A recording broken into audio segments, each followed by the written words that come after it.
Yeah, welcome to another edition of Ruggers. We had some 3 Currie Cup games this past week and some 2 exciting results concerning the log and from the so-called lesser teams. Well, the first match I think we can discuss the Sharks against the Lions. The Sharks taking that one 45-31. Slow start, initially an even game at the start. However, the Lions, plenty of mistakes, not just from forced pressure by the Sharks, but also by unforced errors, which gave the Sharks a quick lead on the scoreboard, which they managed to maintain, despite a very good fight back in the second half by the Lions, but unfortunately it was too little too late, Carl. Yeah, I'm getting bored with the Currie Cup for the main reason being it being not good quality rugby. I discussed it with Currie. He admitted it's very difficult to maintain any momentum because he must start training tomorrow for a game that's in 14 days' time. And that makes it very difficult. He said it is as if the season starts all over every time. Every week. So, like I said, it's all 3 games, very stop-start. I wasn't impressed. Yeah, it is frustrating because, you know, as I said to I was at the games and we were all saying the Lions are kind of playing against themselves, I think, which must be coach killers.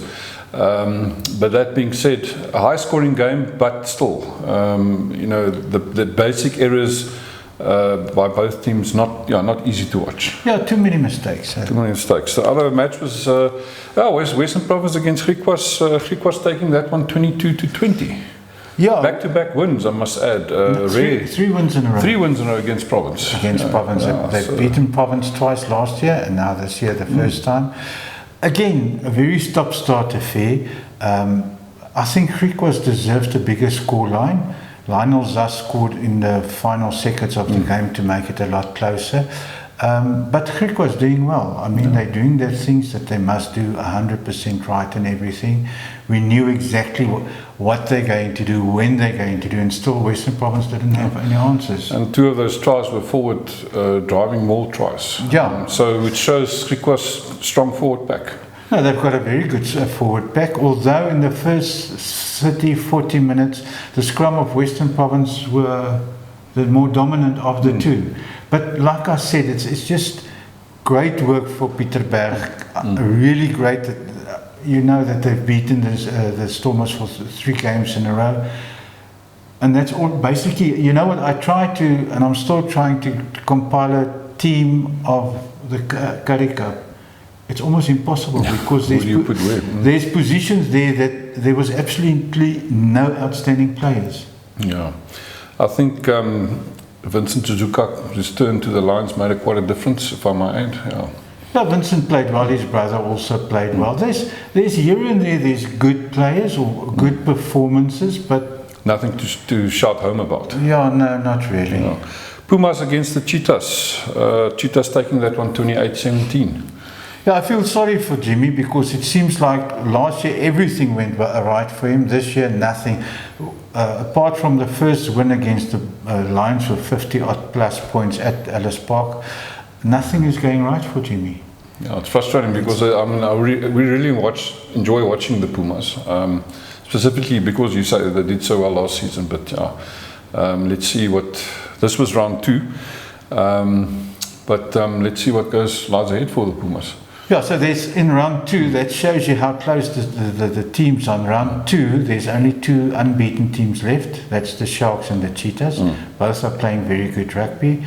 The Sharks at this stage must be the favourites to win the Currie Cup, with the Cheetahs not far behind.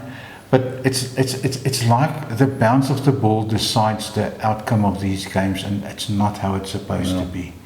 Currently the Sharks are top of the log, Cheetahs in the 2nd position, Bulls 3rd, and then Griquas 4th so far. Yeah, the next games are on the 4th and the 5th of March, 3rd and the 4th of March. 2 weeks ago. Again, a long break in between. Yeah, personally, I think if it carries on like this every 2 weeks, and the URC is also not every week these days, I see that the URC teams will start using the Currie Cup to keep the URC players in match fit. Match fit, yeah. No, I mean, we had the discussion plenty of times before. Is the Currie Cup becoming the old Vodacom Cup? Has it been watered down? It's more boring than the old. I personally, if I have to pay to go and watch a Currie Cup game, I just wouldn't. Yeah, I think the problem is, 2 weeks on, 2 weeks off with the break. Well, the long breaks in between, it loses the whole momentum of the competition. We have to wait 2 weeks again until if you're a Currie Cup fan, URC the same. But let's see, why not do the Currie Cup on completion of the URC, and towards the end of the year? There is a question I want to ask. Yeah, there we there the URC determines, because I mean they play a certain time. But the URC is also now hampered with the Six Nations and the postponed games, and yeah, I'm not a fan of this new schedule of both of the games and everything.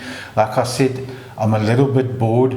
I do expect more from the Lions, because they've got a good back. They've got some brilliant backline players, but it's just like there's no structure.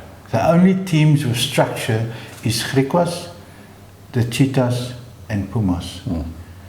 And the Sharks played very well this weekend. I was quite impressed with them. But the others, there's no structure, there's no game plan. It's as if these guys on a Friday afternoon, and it is happening, on a Friday afternoon, everybody is put into a bus and carted off to wherever they must play and go and play. Yeah.